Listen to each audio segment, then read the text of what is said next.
Welcome to my first Capstone Spotlight. Today I'm going to talk to Heather, who just finished the Capstone course with a very good paper on China's impacts on democratic values in Africa. So we're going to talk to Heather, hear what she has to say about the paper, the topic, also how she went about writing it, and hopefully this will be helpful to students who have yet to take the Capstone course. Welcome, I'm Dr. Dave Hayes, and I'm here with Heather, one of our students who just finished her capstone. And Heather, is it okay if I tell them what a great grade you got on it? Yes, that's There is fine. literally a law in Congress where I'm not supposed to. I think everyone now knows what she did. Okay, we don't need to get into details, but your paper was one of four that stood out in this last term in our capstone, and you've agreed to talk about your experience and the ideas. We hope that future students will benefit because you don't get to talk to other students who've done this, right? And so that's the thing. So Heather, can you just tell us a little bit about your paper? Give us the overview of what your paper was. Sure. Yeah. So basically, my paper was looking at China's impact on democratic values in Africa. More specifically, it was looking at how China's investments and loans in Africa. Two African countries that I decided to focus on was Nigeria and Angola, and how their need for the natural resources from those countries may be exacerbating a resource curse, and how the resource curse could be potentially leading to a decrease or diminution of democratic values in those countries specifically. And I think just that linkage there that you had is China's spending money, China needs resources, China invests in resources, but we know that resources create a resource curse. So they're expanding the part of the economy in these countries that might be a problem.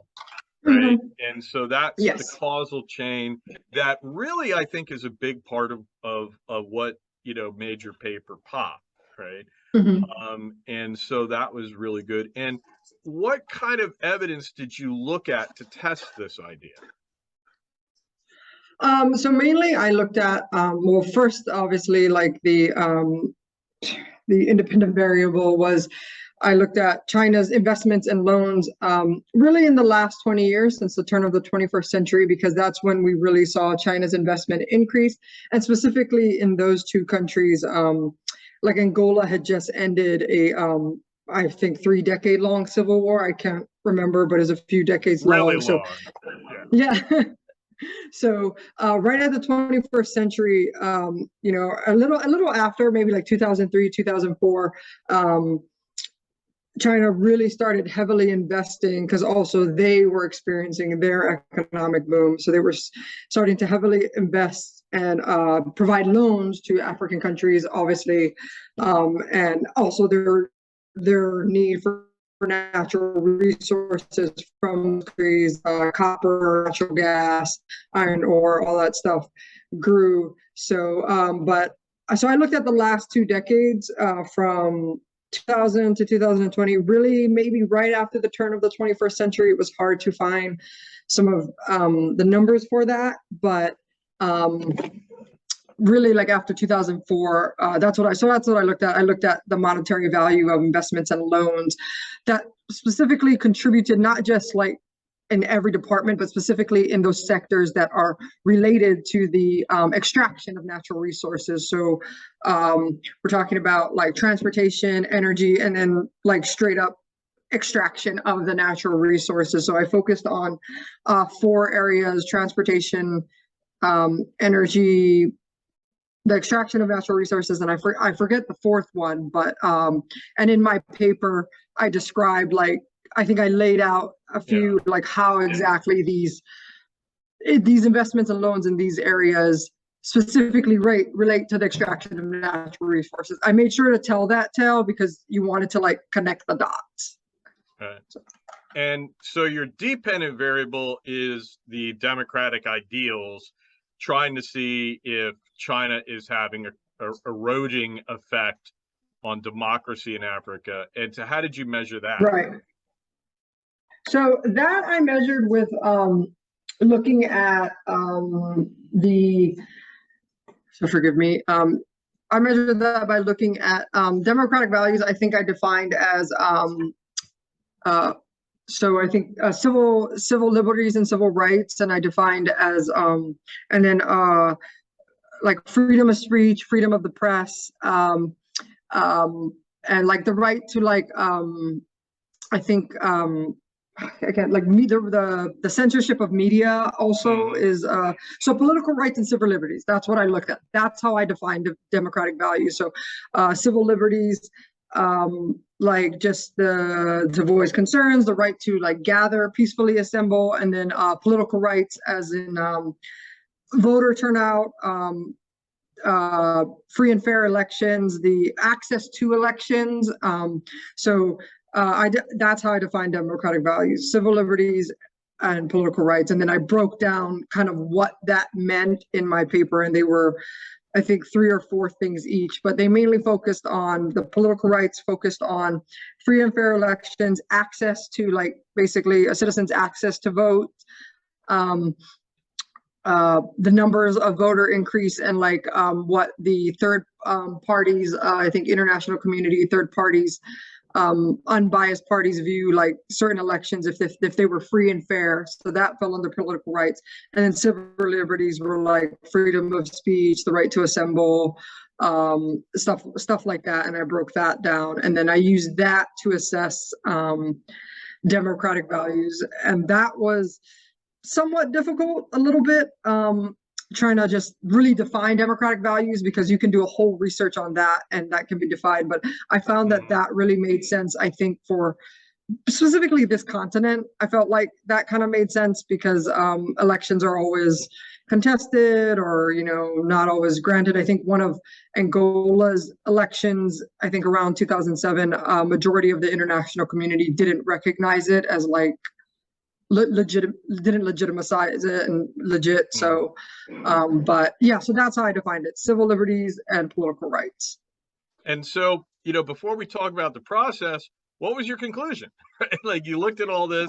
Well, actually, that was really interesting. I kept having to remind myself to actually what the professor said, what like was basically laid out in writing, was that I think in the course material, which was in the syllabus, which was like, don't look for evidence to support what your thesis is, which my thesis was, I thought that China was their investments and their loans in the extractive industries is leading to a resource crisis, which is specifically helping to diminish democratic values. And I kept having to reference back to, at one point on my desk, I had a post-it that was like, follow the data, not what you want the conclusion to be, or something, because the conclusion was that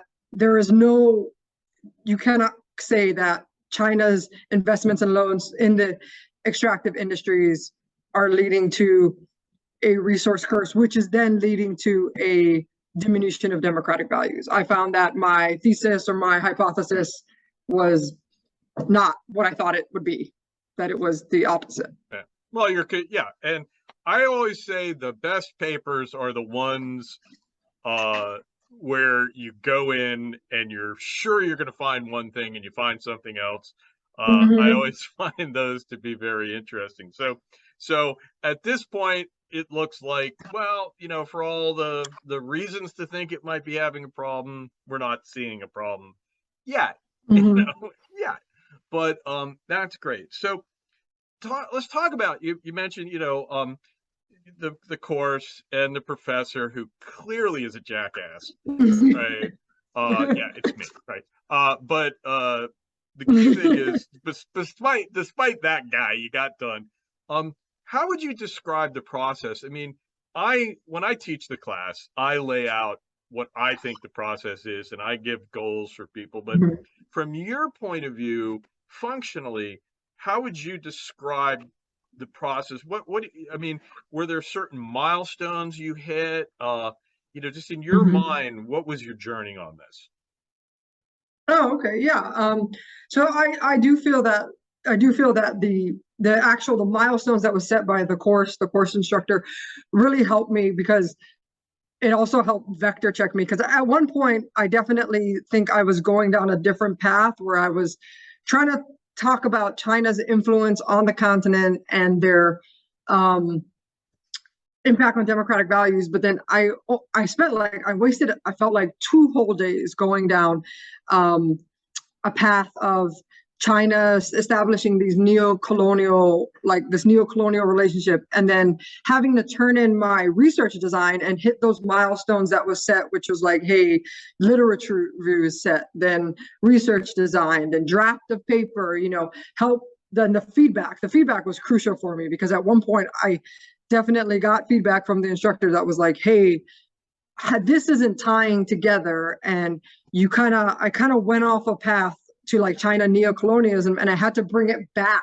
to the resource curse, which I mentioned in the beginning, and that's what I did want to focus on, China's impact, but like it wasn't tying together. So I think that it's so important to, and this is just for future students who may, because I'm definitely that student in previous classes that I have definitely been like, and then they say like, you're not being graded on the draft, or you're not being graded on this, so you can just, wing it and turn in your final. And I've done that in previous classes and been successful, gotten a B, or something. But I think if I had done that in this class, I don't know if I would have passed, because the vector checks were very important for me to remind myself what I was doing, and not just what I was doing, because I kind of knew what I was doing, but it's so easy when you're doing all this research to try and collect all the data to be like, okay, this is what I'm seeing, and this is what I'm seeing, and this is leading to this, to kind of almost get off track to where you're like, oh, this is really interesting, this neo-colonial relationship that might be established, when you're like, that's not what I care about. I just want to know if there is a resource curse, and if the resource curse is in some way playing into the diminution of democratic values, and is the resource curse serving as the mediator or intervening variable, which is tying all those things together. Because at one point I did kind of go completely off track, and I was actually quite mad at myself, because I feel like I wasted a good 2 days writing that. I was like, oh, I need to revector this. So for 2 days me, doesn't sound bad to me, by the way. I wasted months on some things at different times. So, but yeah, it's good. The vector checks were crucial, and you said that in the beginning, like, hey, you guys, because I would listen, like, every announcement, there'd be a weekly announcement about, hey, this is what you guys should be working on, and hey, and I'd be like, oh, okay, and like you would provide feedback that I think was common in maybe some of the papers or some of the drafts you were seeing, or some of the lit reviews, and I would like have my printed out whatever I turned in, because I just printed it at work, and I was like, I would come and I would be like, oh, that I'm doing that. I'm making that common mistake that I think a bunch of us are making. So I would make it a point to like write on my printed out draft. So I think in a course like this, where one, it's the capstone, two, you can pick any topic you want, and three, really one thing is due, right? But it's one thing that's going to make or break you, which is this paper. I think that the vector checks, for at least for me, were so important, because I had to constantly listen to the feedback that was given, and I made notes on the feedback, and it was like, hey, I'm not seeing how you talked about this, but I don't see where that ties in. So I would like write that down and then go look for it and be like, why did I do research on that? And what am I trying to say that helps add to the story? And there was like a few things that I just completely had to delete, because I was like, I don't even know why I typed that paragraph.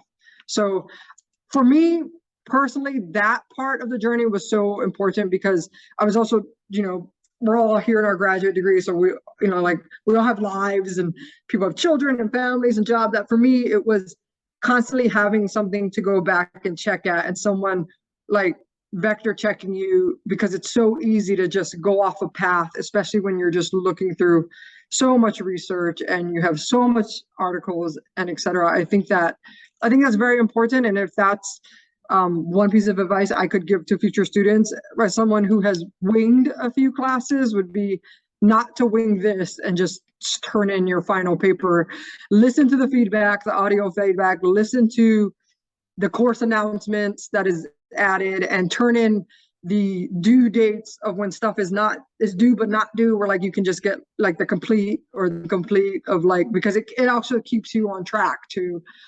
Because I turned in my paper, I think I finished it at like, I'm 6 hours ahead of East Coast time, but I think I finished it like a little after midnight my time and turned it in. So yeah, that was very important for me. And you had a very successful paper, and there was a point though at the end. I was, you were working on it, right? And you went down to the wire with it, and I was very pleased that it worked out so well. But to be honest with you, there was one point in the last week where I had marked everyone else who was going to. We had a bunch of people who didn't finish, right? So, but of everyone, of the 11 who were going to finish, you were the only one that hadn't gotten there, right? And I was kind of like, oh man. And then you had to, I was like, all right, good.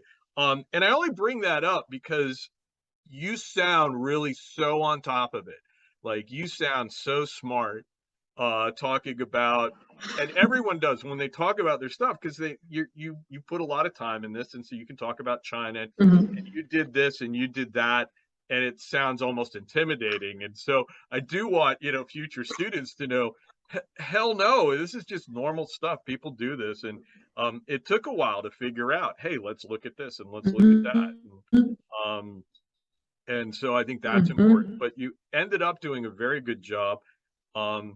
And you had the theory, and you had the data, and you had a story. I always think with a case study, the theory tells a story, and of causality, and it tells you, okay, here's some things we should look for. And so a large part of your paper was, it's that combination of that story you tell of China's investments, extractive industry grows, resource curse, democracy. That tells you what to look for, and puts the data or the information. In a case study, it's not really data, it's facts. But it gives those facts a framework. And so it's very good. So is there any, if you were starting the process now, I mean, you already gave some advice about keeping on with the path. Is there anything that you might suggest to somebody as they start the process? Or, what do you know now that you wish you knew then? Yeah, sure. I think I think in some of our first discussions, when we initially, like, because we could pick anything, right? And having lived in this continent and having, seeing like the big talk is, global power competition, right? And the great powers, and it's changing and all that. And so I knew I wanted to do, and I think Africa's ignored a lot. There's a lot of fake focus in the European region, NATO. So I knew I wanted to do something with, like, let's look at that continent that in the diplomacy world, I think that we think is very important, but we know that maybe we feel that the largest average citizen maybe doesn't think is important, or et cetera. But so I wanted to do something with China and Africa, but I didn't know what.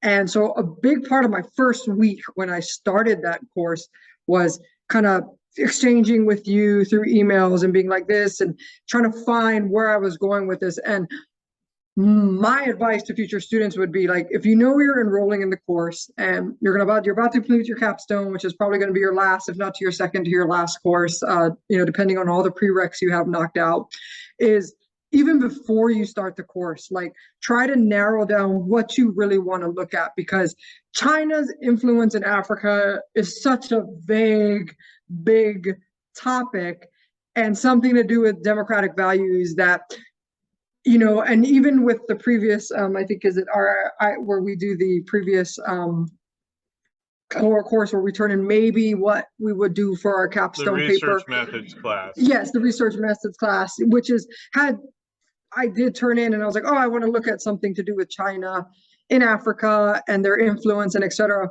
But even there, and it's probably just me, this is nothing on the professor. I've now, because I printed that out and was like, okay, I'm going to use all of this for my capstone. Even in that, the final research design that I had turned in for that, I don't feel was narrowed down enough, because you can save yourself a lot of time and a lot of back and forth with the instructor if you're like, hey, I want to look at this and specifically look at this. And so doing, I guess, a little bit more research into what interests you, because if you find it interesting, obviously you're going to find it enjoyable doing the research. It's not going to feel a little bit like work or schoolwork. That's something I wish I had done more. I wish I had narrowed it down way more, because I felt like I wasted some time in the beginning and I didn't have time to waste.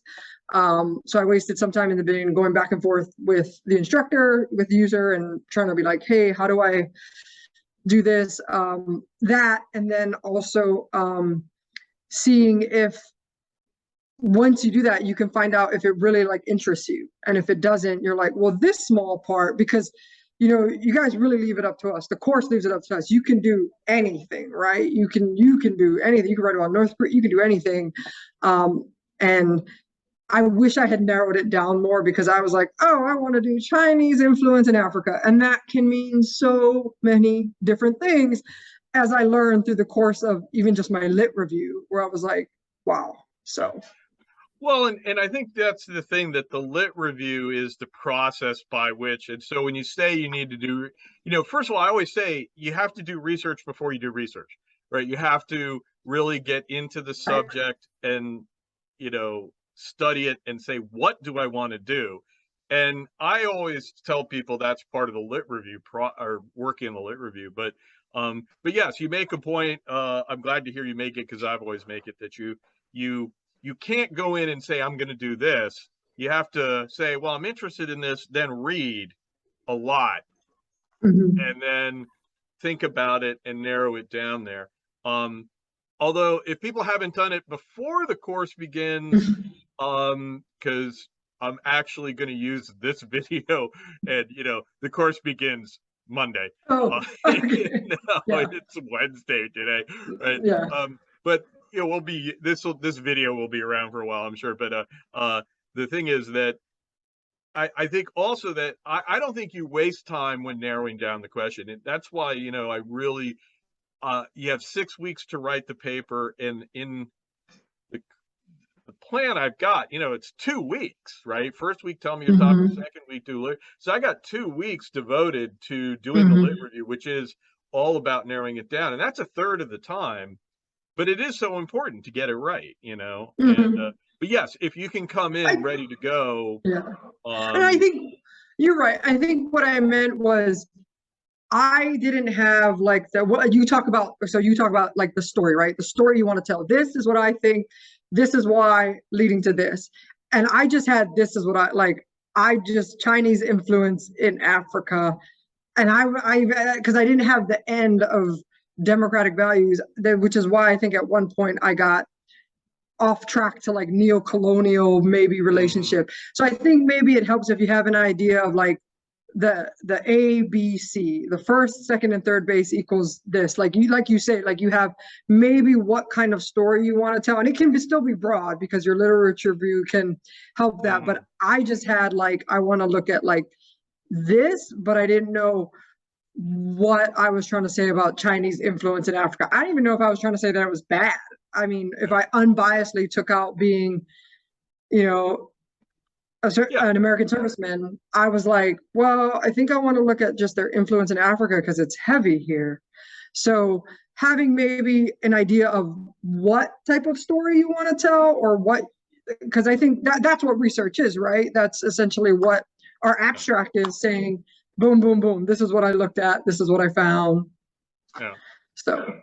Yeah, and that story just again is the theory, right? And that's the role of it, and that's the two things I'm always like: lit review, figure out what question you want to ask, and then theory that you discover to help you analyze, provide a framework for analysis of the question. Always is such a key thing. So well, and it worked out for you very well, and so I want to definitely thank you. for doing a great job. It was very gratifying. This was a very gratifying course, this last one, because I get feedback from my colleagues. Oh, they really did great, and it's all about you guys. But somehow it reflects. If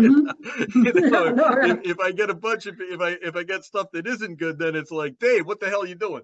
But it was all credit goes to you guys for it. But it was it was great. And also, I want to thank you for joining me now and providing me with. I see very minimal editing needed. You've been very good about talking about all this, and boy, that's nice for a change.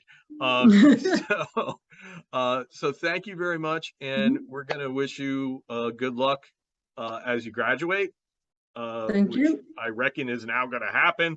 And good luck with everything, and stay in touch. Thank you. Thank you so much. And yeah, and follow us on social media. We promise not to spam you.